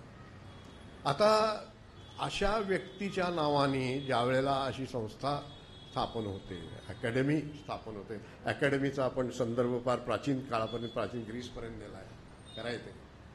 आणि म्हणजे मला थोडक्यातच बोललात जावडेकर सर आपण, पण मला असं वाटून गेलं आपलं भाषण ऐकल्यावर की अरे किती योग्य प्राचार्य या अकादमीला मिळालेलं आहे खरोखर. तर आपण ते चांगल्या रीतीने चालवावे होते मला खात्री वाटते. पण आता लक्षात घ्यायला पाहिजे की या अकॅडमीला आपलं सगळं कार्य पुढे नेताना शिक्षणाच्या आणि विचारातल्या क्षेत्रातल्याच अनेक गोष्टींना तोंड देत आणि त्यांची दखल घेत आणि त्यांचा अभ्यास करत पुढे जावं लागणार आहे. म्हणजे साधं बघा तुम्ही की आता सध्याच्या काळामध्ये जे सगळे वाद चाललेले आहेत त्या वादांमधला एक वाद महत्त्वाचा जो आहे तो असा आहे की ज्याला पॉझिटिव्हिझम आपण म्हणतो, प्रत्यक्षार्थवाद, हा जो आहे ऑगस्ट कॉम्त वगैरेंचा, तो प्रत्यक्षार्थवाद एका बाजूला काय होतं कसं होतं ठीक आहे, म्हणजे त्याचंही एक महत्त्व आहे, नक्कीच आहे अभ्यासाच्या क्षेत्रात. पण एका बाजूला तो आहे आणि दुसऱ्या बाजूला ज्याला आपण इंटरप्रिटिझम म्हणू किंवा इंटरप्रिटेशन किंवा अन्वयार्थ लावणं, त्याचा अर्थ लावणं, मार्क्सने जे म्हटलेलं होतं ते खरंच आहे की प्रश्न तत्वज्ञांनी आत्तापर्यंत जगाचा अर्थ जो आहे तो समजून घेतला ते ठीक आहे, परंतु खरा प्रश्न जो आहे ते हे जग बदलण्याचा आहे. आणि म्हणून एका बाजूला जग, या जगातलं वास्तव, बदलतं वास्तव, नव्याने येऊ घातलेलं वास्तव, हे समजावून घेत असताना या वास्तवात कुठे बदल आवश्यक आहे त्या दृष्टीने काय करता येईल. म्हणजे या अकादमीचे जे प्रकल्प असतील मला खात्री आहे की ते केवळ निव्वळ अकॅडमिक ज्याला म्हणतात तसे ते नसतील. अकॅडमिक भाग त्यात असेल, अकॅडमिक रिगर त्यात असेल, हे ठीक आहे, परंतु ते कुठेतरी परिवर्तनवादाशी जोडलेले असतील असं मी समजतो आणि जोडलेले असावेत अशी मी अपेक्षा करतो. कारण हे जे काही झालेलं आहे सध्याच्या ह्याच्यात की हा जो वस्तुनिष्ठतावाद मानला जातो सामाजिक शास्त्रांमधनं, त्याच्यामध्ये एक पलायनवाद पण दडलेला असतो. आणि तो पलायनवाद असा दडलेला असतो की भूमिका नाही घ्यायची, भूमिका घ्यायची नाही. ते पाब्लो फ्रियरनी म्हटलेलं आहे की जे शिक्षणवेत्ते आहेत त्यांनी एज्युकेटर्स शब्द वापरला, त्याला मी शिक्षणवेत्ते असा मराठी पर्यायी शब्द वापरतो. जे शिक्षणवेत्ते आहेत त्यांना भूमिका असलीच पाहिजे हे त्यांनी म्हटलेलं आहे आणि ते खरं आहे. त्यामुळे भूमिका काय तुमची, तुम्ही काय नुसते शिकवताय का, नुसतं आहे तेवढंच सांगण्यावर समाधान मानताय का काय असावं हे तुम्हाला सांगायचं आहे, काय असावं हे घडवण्यामध्ये तुम्हाला काही योगदान द्यायचं आहे. शिक्षण हे सुद्धा परिवर्तनाचं माध्यम आहे याचं तुम्हाला भान ठेवायचं की नाही, या सगळ्याचा विचार करावा लागेल. आणि या सगळ्याचा विचार आज दुर्दैवाने होत नाहीये असं आपल्याला दिसेल. किंबहुना एकंदर म्हणजे शिक्षणाकडे बघण्याची सरकारी शासकीय दृष्टी तर काय भयानक आहे. एक साधं उदाहरण देतो. तुम्ही कुठल्याही विद्यापीठात, आमच्या पुणे विद्यापीठात जा वा अन्य कुठल्याही विद्यापीठात जा आणि कुठल्याही विभागाला भेट द्या, विशेषतः सामाजिक शास्त्रांच्या विभागाला भेट द्या, तुम्हाला असं दिसेल की त्या ठिकाणी समजा 8 किंवा 10 जागा आहेत एकंदर मूळच्या, तर आज 2 माणसं काम करतात. फुल टाईम परमनंट ज्याला आपण म्हणतो, कायमस्वरूपी अशी 2-2 माणसं आहेत. आणि मग काही 1-2-4 नवीन मुलं हाताशी धरून त्यांना एक वर्षापुरतं घेऊन, म्हणजे त्या अस्थिरतेत त्यांना ठेवून त्यांना पूर्ण पगार न देता काहीतरी एक थोडंसं पगार देऊन त्याच्यावर विभाग चालवले जातात. आता मला असं सांगा की 7-7, 8-8 वर्ष विद्यापीठांच्या विभागांच्या जागा त्याची जाहिरात नाही निघत, त्या भरल्या जात नाहीत. आता काहीतरी जाहिरात निघाली असं पण मी आता निवृत्त झालो त्याला 10 वर्ष झाली. 10 वर्षात ही परिस्थिती कुठेही बदलली नाही आहे याची खंत वाटते. म्हणजे शासनाचे शेवटी प्राधान्यक्रम काय?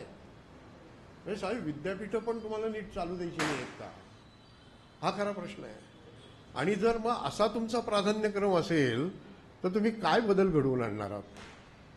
काहीतरी एखादी वस्तू घ्यायची आणि त्याचं वाटप करून समाजात परिवर्तन नाही हो.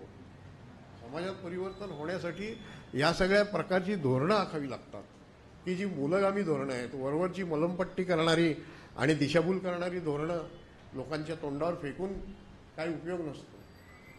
त्यामुळे हा मूलभूत विचार राज्यकर्ते किंवा एकंदरच राजकारणी लोकांमध्ये रुजणं.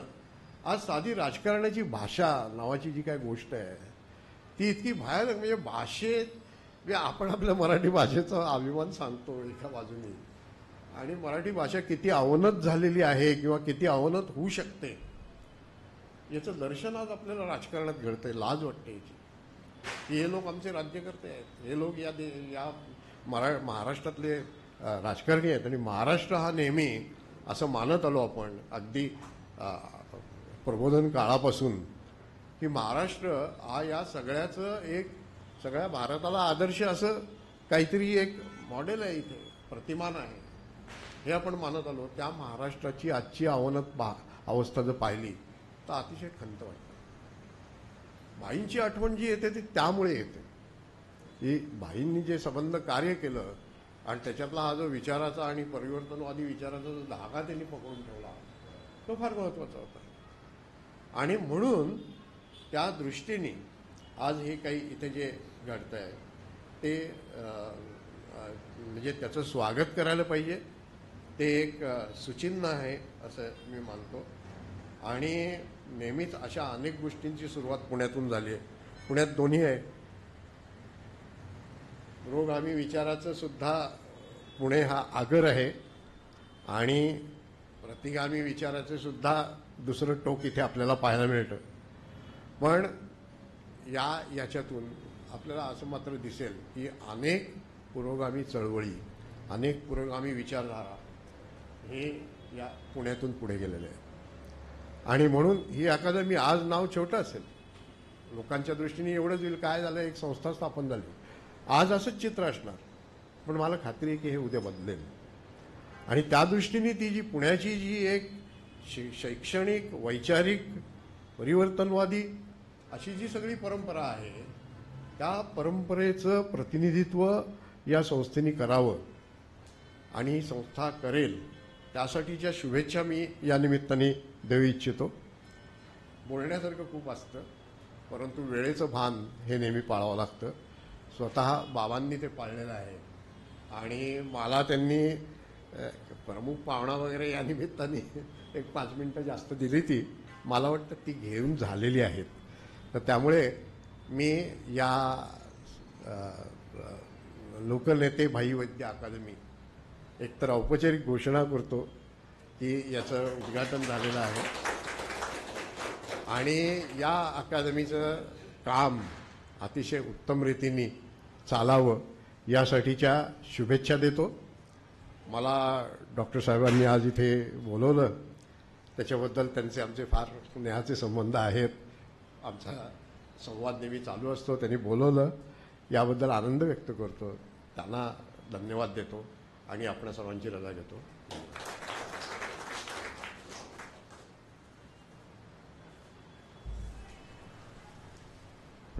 धन्यवाद सर.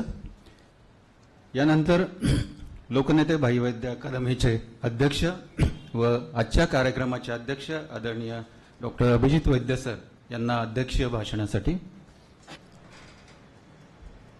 आदरणीय बाबा, आमच्या विनंतीला मान देऊन आज लोकनेते भाई वैद्य अकादमीचं उद्घाटन करण्यासाठी आलेले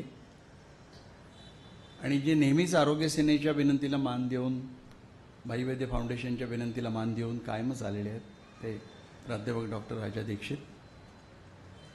या अकादमीचे त्या अर्थानं नवनिर्वाचित प्राचार्य, त्यांना आचार्य म्हणलं तरी चालेल, पण आचार्य जावडेकर आपल्याकडे होते, प्राध्यापक शरद जावडेकर आणि आपण सर्व उपस्थित मान्यवर. खरं तर आज उपस्थितांमधली प्रत्येक व्यक्ती ही आपापल्या क्षेत्रातली मान्यवर दिग्गज अशी व्यक्ती आहे, त्यामुळे सगळ्यांच्या नावाचं मी नाही. खरं तर अकादमीचं उद्घाटन म्हणल्यावर मला काही लोकांनी प्रश्न विचारला की इमारत कुठं बांधली आहे. अकादमी, विद्यापीठ हे लोकांच्या कल्पनेमध्ये इमारतीच्या रूपामध्ये जात चाललेलं आहे. त्यांना मी सांगितलं की अकादमी उभी करण्यासाठी इमारतीपेक्षा विचारांची इमारती अधिक गरजेची असते आणि त्यामुळे स्वतंत्र इमारती उभ्या करणं किंवा एक प्रचंड मोठा कॅम्पस उभा करणं हे काम खाजगी विद्यापीठं जी मनसोक्त शिक्षणाचा बाजार आणि व्यापार करतायत त्यांनी करावं. आम्हाला त्याची गरज वाटत नाही. माझं मन खूप प्राचीन भूतकाळात तेव्हा गेलं, जेव्हा प्रश्न मी ऐकला तेव्हा. प्लेटोनं पहिली अकादमी स्थापन केली. हा बरोबर इसवी सन पूर्व 387 होतं. आणि गंमत अशी की जो शब्द अकादमी, ज्याला एक फार मोठा आज दबदबा, वजन निर्माण झालेलं आहे, तो शब्द प्लेटोनी ही अकादमी ज्या एका जागी चालू केली, ती एका मैदानात चालू केली, ते मैदान अकॅडेमियस नावाच्या एका ग्रीक हिरोचं मैदान होतं. त्याचं हे नाव होतं. त्या मोकळ्या जागेमध्ये प्लेटोनी ही अकादमीची सुरुवात केली. तेच नाव पुढे अकादमी बनत तो शब्द ज्ञान, ज्ञानार्जन, संशोधन, विज्ञान, तत्वज्ञान याच्याशी निगडीत बनत गेला आणि अकादमी हा शब्द जगभर प्रचलित झाला. या अकादमीचा सगळ्यात मोठा विद्यार्थी कोण असेल तर तो तिथे 20 वर्ष शिकलेला अरिस्टॉटल. अजून एक गंमत आहे या प्राचीन इतिहासाची की असं म्हणलं जातं की प्राचीन ग्रीसमध्ये 3 जिम्नॅशियम्स होत्या. जेव्हा मी माझं एक पुस्तक येऊ घातलेलं आहे विवेक यात्री नावाचं, त्याच्यामध्ये प्लेटोबद्दल लिहित होतो, तेव्हा मला कुतूहल निर्माण झालं की जिम्नॅशियम हा शब्द, आणि मग तेव्हा असं लक्षात आलं की हा उल्लेख 3 जिम्नॅशियमचा आहे. त्यातली पहिली जिम्नॅशियम ही प्लेटो अकादमी, दुसरं जिम्नॅशियम जे आहे ते सिनिक्स जे होते, म्हणजे निराशावाद मांडलेला जो तत्वज्ञ होता, ग्रीक तत्वज्ञ होता, त्याची अकादमी, आणि तिसरी ती अरिस्टॉटलनं चालू केलेली अकादमी. असे 3 जिम्नॅशियम्स होते. आणि मी कुतूहलानं पाहायला लागलो आणि मला असं लक्षात आलं की त्यावेळेला प्राचीन ग्रीसमध्ये खेळांचं महत्त्व, बलशाली शरीर, सुदृढपणा हा विचार अत्यंत प्रबळ होता. पण त्या विचाराला जोड आरोग्य विज्ञानाची दिली जायला लागली आणि त्या आरोग्य विज्ञानातनं या जिम्नॅशियम्स या विज्ञानाच्या अभ्यासाकडे आल्या आणि त्याच्यातून त्या तत्वज्ञानाच्या अभ्यासाकडे आले. तीच परंपरा भाई वैद्य अकादमीच्या निमित्ताने आम्ही पुढे नेतो आहोत. पण अकादमी हा शब्द आहे म्हणून मी हा उल्लेख केला. खरं तर भारतामध्ये, आपल्या भारतामध्ये याच्याही आधी प्राचीन विद्यापीठ निर्माण झालं होतं आणि ते तक्षशिलेचं विद्यापीठ आहे आणि ते त्याच्या 200 वर्ष आधीच आहे. म्हणजे बघा, प्लेटो अकादमीचा काळ हा जवळजवळ 2500 वर्षापूर्वीचा काळ आहे आणि जवळजवळ 2500 वर्षापूर्वी भारतामध्ये तक्षशिला नावाचं विद्यापीठ, प्रचंड मोठं विद्यापीठ, की ज्या विद्यापीठामध्ये जगाच्या कानाकोपऱ्यातले हजारो विद्यार्थी हे शिक्षण घेत होते. आणि हे विद्यापीठ हिंदुत्वाचं नव्हतं, हे विद्यापीठ वेदांच्या अभ्यासाचं नव्हतं, हे विद्यापीठ मनुवादाच्या अभ्यासाचं विद्यापीठ नव्हतं. तर हे खऱ्या अर्थानं त्यावेळेस परिवर्तनवादी आणि पुरोगामी असं विद्यापीठ होतं. ती परंपरा देखील आम्ही या लोकनेते भाई वैद्य अकादमीच्या निमित्तानं पुढे न्यायचा एक अत्यंत नम्र प्रयत्न आम्ही करतो. बाबांनी मगाशी खूप उल्लेख केले आणि जे खूप भावनिक उल्लेख आहेत. ज्या मुस्लिम सत्यशोधक मंडळाची स्थापना गुरुवार पेठेतल्या 33-36 गुरुवार पेठेतल्या मेंदीवाल्यांच्या वाड्यातल्या आमच्या घरामध्ये झाली, जो सार्वजनिक संडास असणारा वाडा होता, त्यावेळेला आलेल्या या सर्व पाहुण्यांना, ज्याच्यामध्ये बाई बाबा तर होतेच, AB शहा होते, हमीद दलवाई होतेच आणि मुस्लिम सत्यशोधक मंडळाच्या स्थापनेसाठी आलेली बरीच मंडळी होती, त्यांना चहा देण्याचं काम मी आणि माझी बहीण प्राची करत होतो. बालपणीच एका वेगळ्या ऐतिहासिक क्षणाचं साक्षीदार होण्याचं भाग्य लाभलं. पण कधी कधी अशा ऐतिहासिक क्षणाचं तुम्ही जेव्हा साक्षीदार बनतात तेव्हा त्या गोष्टी तुमच्या मनाच्या कुठेतरी गाभाऱ्यामध्ये अशा काही बिंबलेल्या असतात की नकळतपणे तुम्ही भविष्यामध्ये त्याच दिशेनं वाटचाल करत नवं काहीतरी निर्माण करायचा प्रयत्न करता. ही अकादमी कदाचित त्याचंच एक वेगळं प्रतिबिंब असू शकेल. मला एक प्रश्न अजून एकांनी विचारला की या अकादमीचे उद्दिष्ट काय. भाईंचे एक अमेरिकेतले चाहते आहेत, त्यांचा मला निरोप आला तेव्हा त्यानं म्हणलं की लोकनेते, भाई, वैद्य, अकादमी या 4ही शब्दांवर विचार केला तर तुम्हाला उद्दिष्ट अत्यंत स्पष्टपणे दिसतील.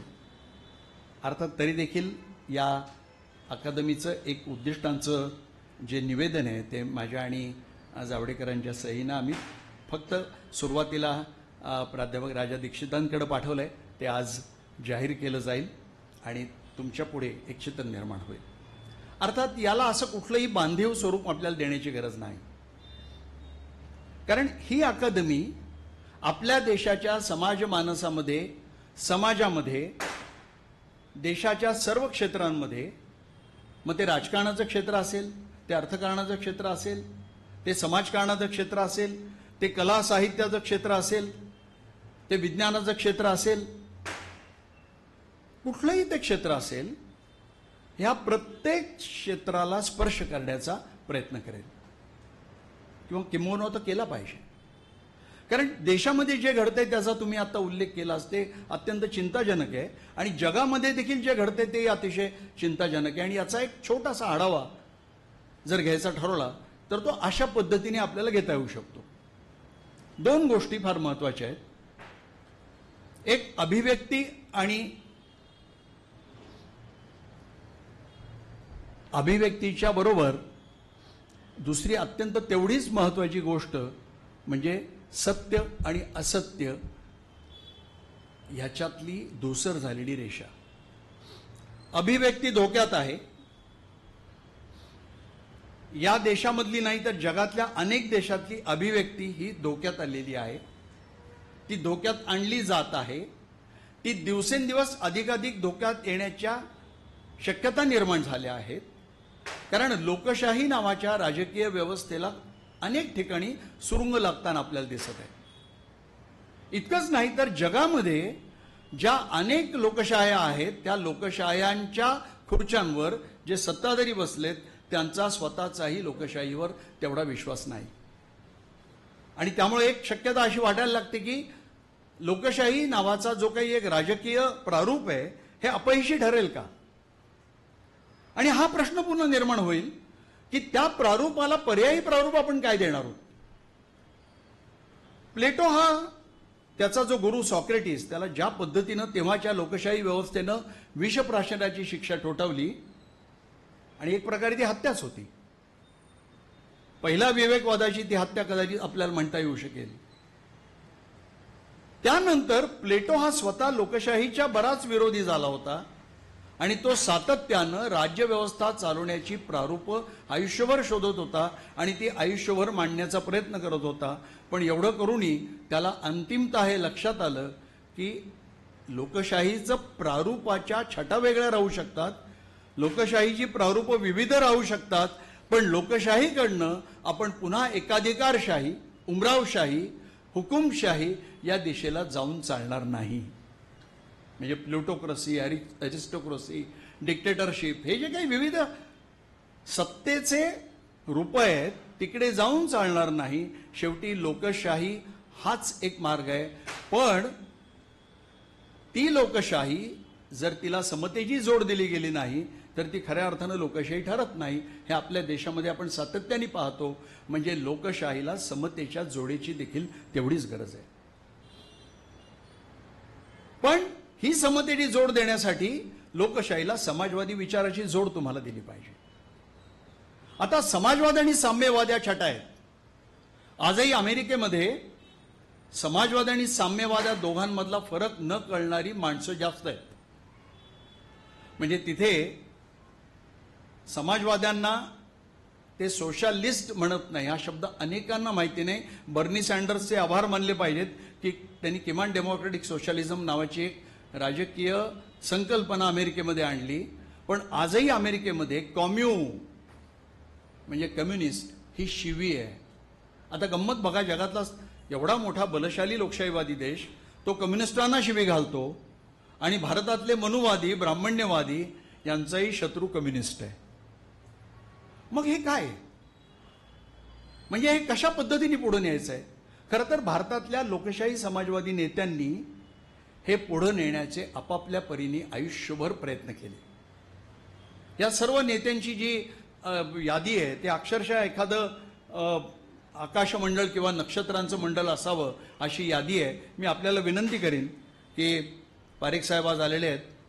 आंतरभारतीने जो समाजवाद आणि सहकार हा दिवाळी विशेषांक परवाच प्रकाशित केला, त्याच्यामध्ये लक्ष्मीकांत देशमुखांच्या आग्रहामुळं मी जवळजवळ 20-25 समाजवादी नेत्यांच्या भारताच्या वाटचालीतल्या योगदानावर एक लेख लिहिलेला आहे. हा खूप त्रोटक लेख आहे, पण हे करण्याचं काम भारतातल्या लोकशाही समाजवादी लोकांनी केलेलं आहे. दुसरा मगाशी मी जो मुद्दा बोललो ते सत्य आणि असत्य रेषाच नाहीशी झालेली आहे. म्हणजे आज समाजातल्या बहुसंख्य लोकांना जे समोर येतं त्यातलं सत्य काय आणि याच्यातलं असत्य काय हे कळेन असं झालंय. खऱ्या अर्थानं जाक डेरिडा नावाच्या ज्या फ्रेंच तत्वज्ञानं 150 वर्षापूर्वी पोस्ट ट्रूथ जगाची मांडणी केली होती, ते पोस्ट ट्रूथ जग आता अवतरलेलं आहे. मोदी उभे राहिले की असत्याचा पाऊस पडतो, ट्रम्प तिकडे उभे राहिले की असत्याचा पाऊस पडतो. आणि हे असत्य सातत्याने सांगितल्यावर श्रोत्यांच्या मनामध्ये, ऐकणाऱ्यांच्या मनामध्ये इतकंच नाही तर अभ्यासकांच्या मनामध्ये देखील अनेक वेळा सत्य आणि असत्य काय आहे हा प्रश्न पडायला लागतो. खरं तर आपल्या देशामध्ये या गोष्टीचा मी अनेक वेळा म्हणतो ना की पोस्ट ट्रूथ वर्ल्ड आता आलं. तुम्ही म्हणता अरे हे केव्हाच आमच्या देशात आलंय. आपल्या देशातली पुराणं आणि मिथकं ही ब्राह्मण्यवादांनी आणि मनुवादांनी आपले सर्व धर्मग्रंथ आणि महाभारत आणि रामायणासारखी महाकाव्य ही किती प्रक्षेपित केली, किती बदलली आणि त्याच्यामध्ये किती असत्य घुसळलं हे जर आपण बारकाईने पाहिलं तर मी काय म्हणतो त्याचा तुम्हाला अर्थ लक्षात येईल. याचा अर्थ आपल्याही देशामध्ये प्राचीन काळापासून आपल्याला अनेक गोष्टींबद्दल सत्य काय आणि असत्य काय हे कळत नव्हतं. याचा मी उल्लेख करण्याचं विशेष कारण असं की मला असं वाटतं की लोकशाही समाजवाद, समता, अभिव्यक्ती स्वातंत्र्य याच्याबरोबर या अकादमीने हे जे इतिहासामध्ये सत्य आणि सत्याच्या जो एक सावल्यांचा जो खेळ चाललेला आहे तिथे अत्यंत स्पष्टपणे भूमिका घेऊन समाजापुढं साक्षेपी वृत्तीने संशोधन वृत्तीने सत्य मांडण्याचा प्रयत्न केला पाहिजे. तिसरा मुद्दा आहे अभिरुचीचा आहे. मगाशी आपण फार चांगला उल्लेख केला की भाषेची काय सगळ्याच गोष्टींची अभिरुची घसरलेली आहे.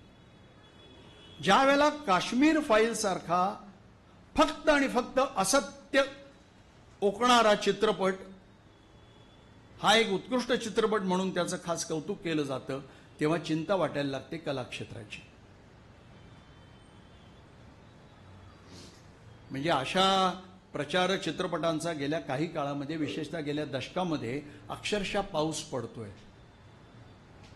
हा कारखाना असतो, याला प्रोपोगंडा मूव्हीज म्हणलं जातं.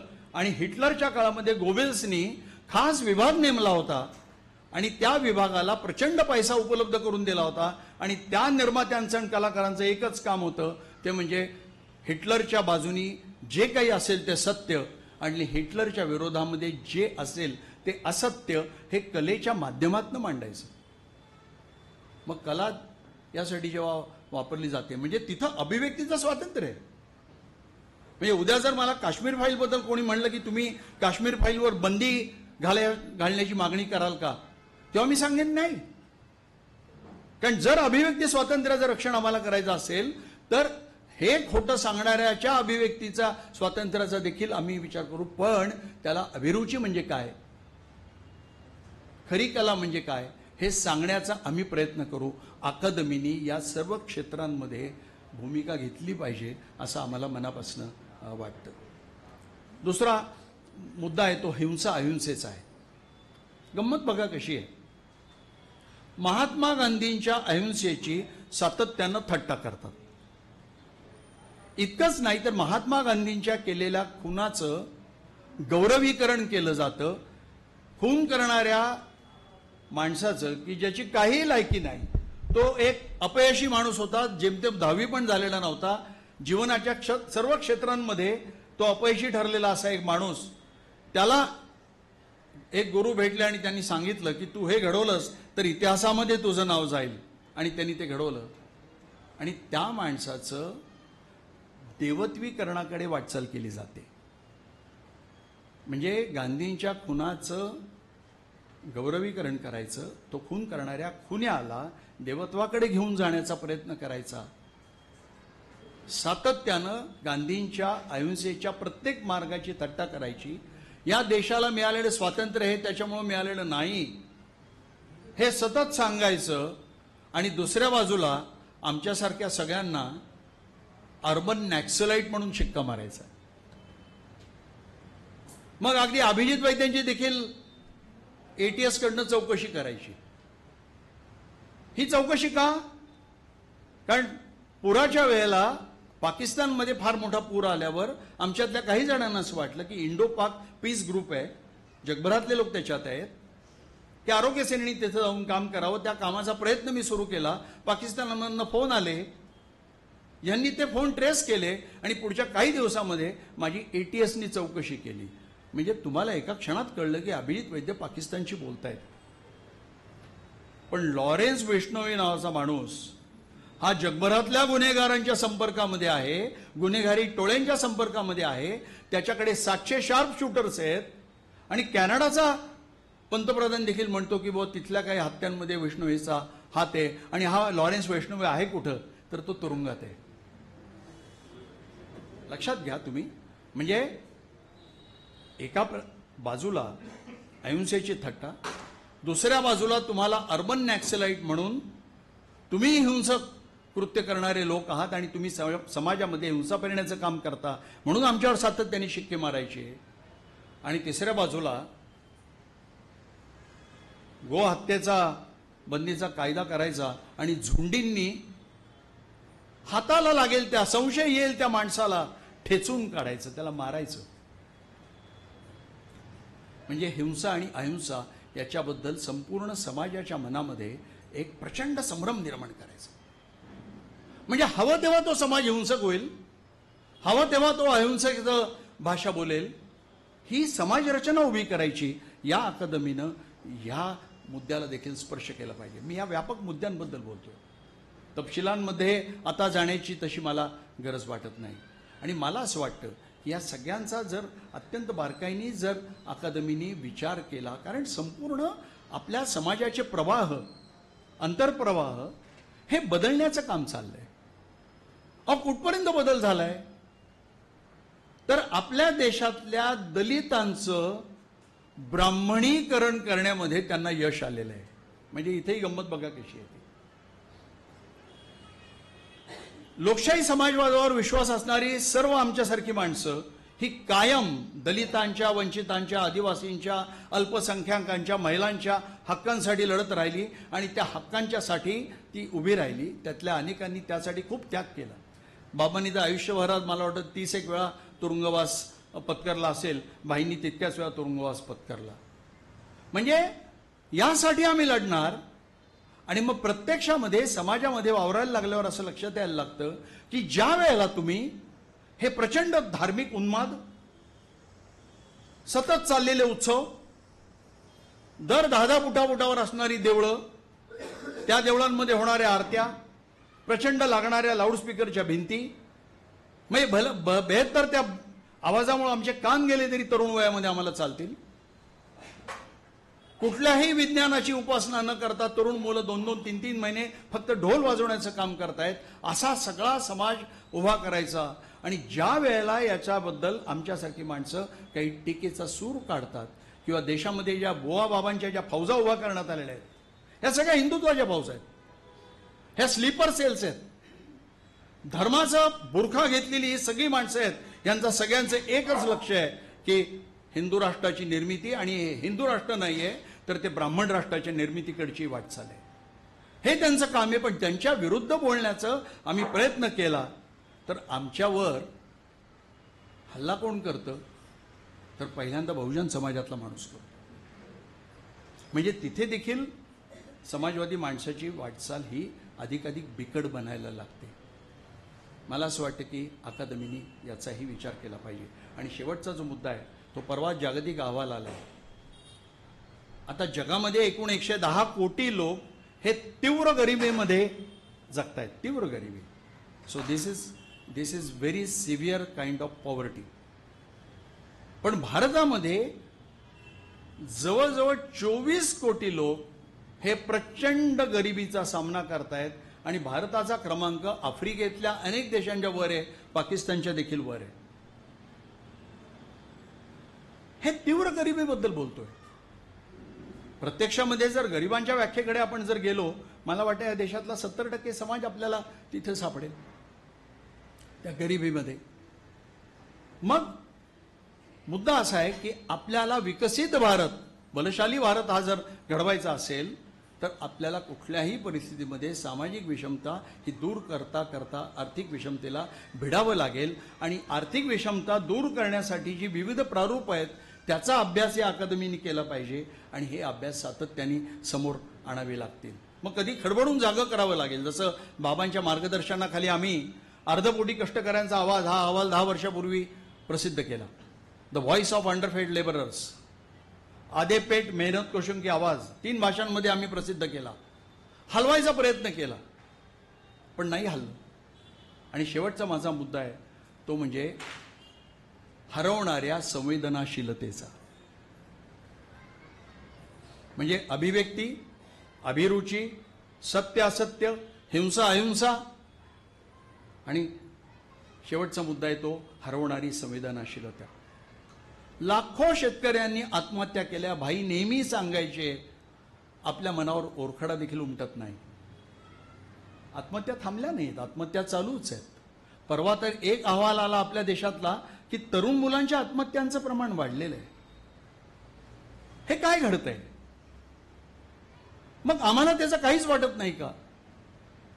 गौरी लंकेश यांची हत्या केलेला हत्यारा हा एकनाथ शिंदेच्या पक्षामध्ये अधिकृत प्रवेश करतो.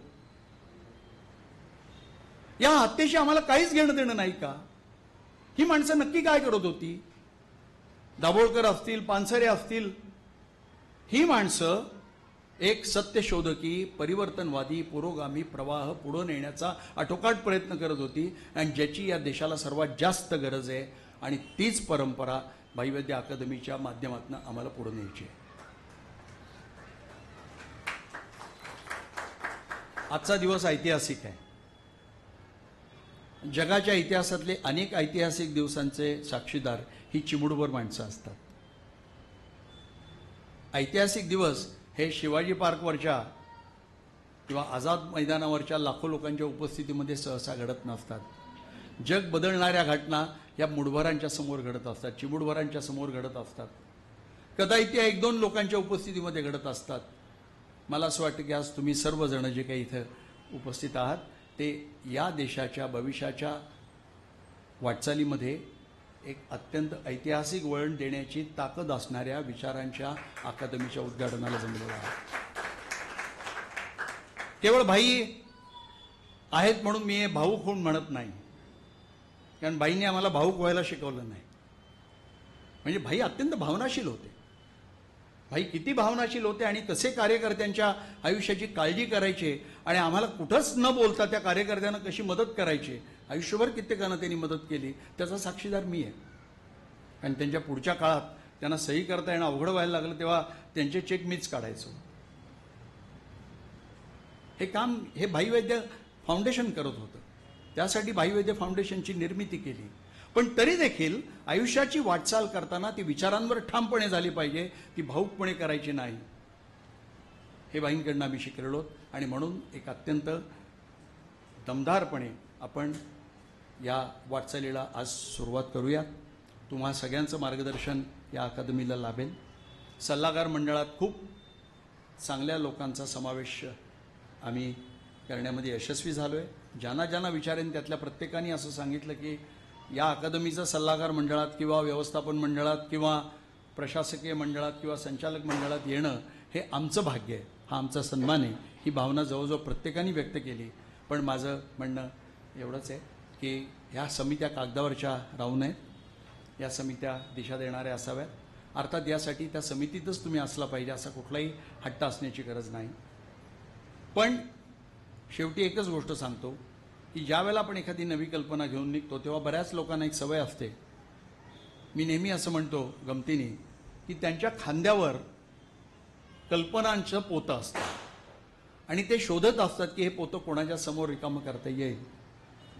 आणि मग अकादमी आणि अभिजित वैद्य जावडेकर समोर आता आलेले आहेत त्या निमित्ताने, तर त्यांच्या टेबलावर पोतं रिकामं करू आणि आपण मात्र घरी निघून जाऊ.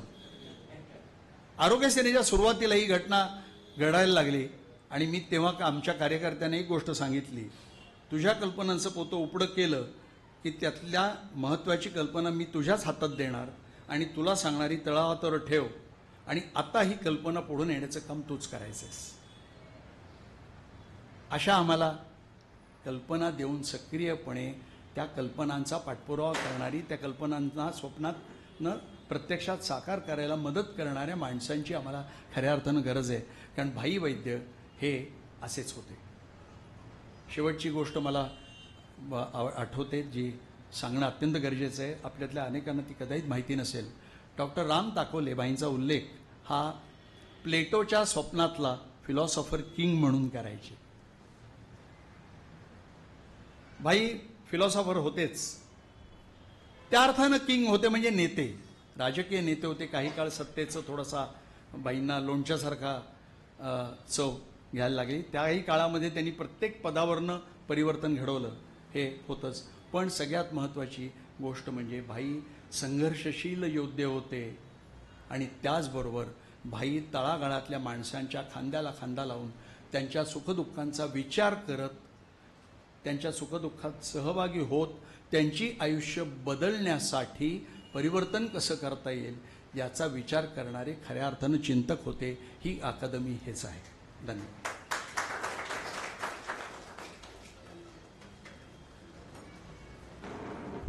धन्यवाद सर.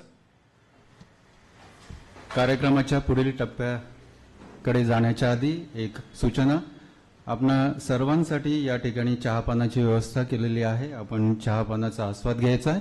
यानंतर मी आमंत्रित करतो आरोग्य सेनेच्या केंद्रीय समिती सदस्या वर्षा गुप्ते यांना आभार प्रदर्शनासाठी. डॉक्टर, तुम्ही म्हणालात तसा हा ऐतिहासिक दिवस खरंच आहे.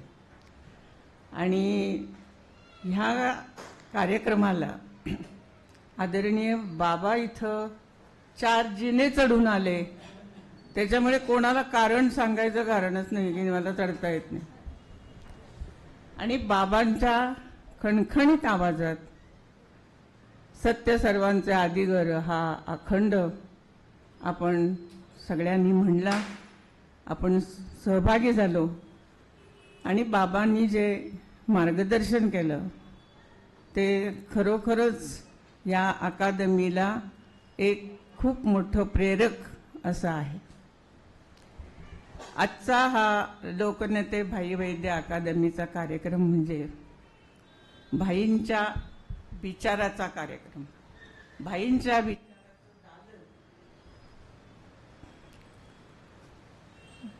या ठिकाणी आज उद्घाटन त्याचं झालं.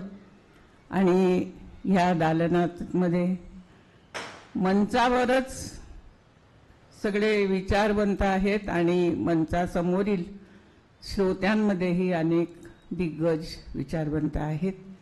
आपण सर्वजण या कार्यक्रमाला उपस्थित राहिल्याबद्दल आरोग्य सेनेच्या वतीने आणि भाई वैद्य फाउंडेशनच्या वतीने मी आभार मानते. आजच्या या कार्यक्रमाचे अध्यक्ष माननीय डॉक्टर अभिजित वैद्य, भाईंचं नाव जात नाही तोंडातनं, सवय झालेली आहे. डॉक्टर अभिजित वैद्य या अकादमीचे उद्दिष्ट काय आहेत, सामाजिक परिस्थिती काय आहे आणि या सामाजिक परिस्थितीमध्ये काय आपल्याला लढा देण्यासाठी या अकादमीमध्ये मांडणी करायची, विचाराची मांडणी करायची आहे, ह्याचं सविस्तरपणे वर्णन मुद्दे डॉक्टरांनी मांडले की अनेक आव्हानं आपल्यासमोर आहेत. हे सगळं बघताना असं वाटतं की देणाऱ्यांनी देत जावं, घेणाऱ्यांनी घेत जावं, घेता घेता एक दिवस देणाऱ्याचे हात घ्यावे.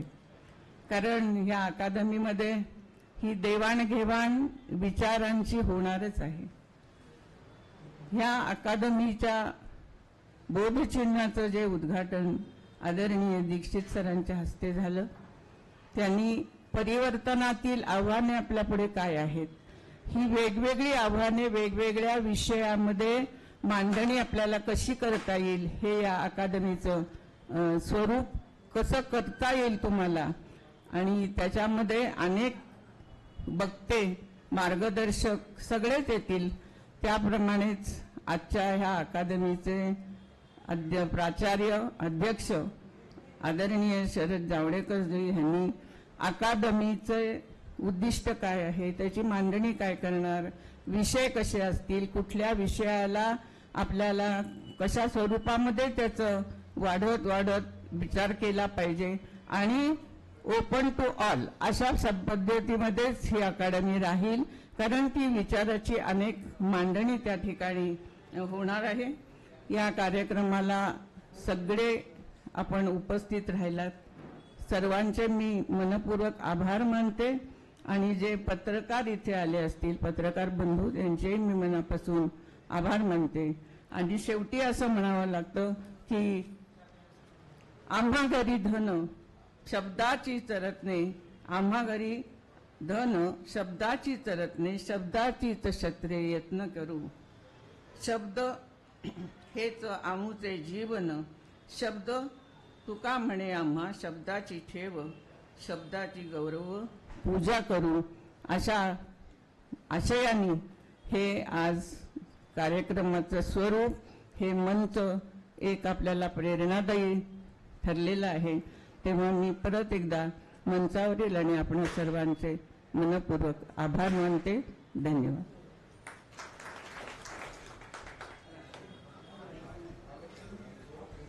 सर्वांनी राष्ट्रगीतासाठी उभं राहायचंय. अधिनायक जय हे भारत भाग्य विधाता, पंजाब सिंध गुजरात मराठा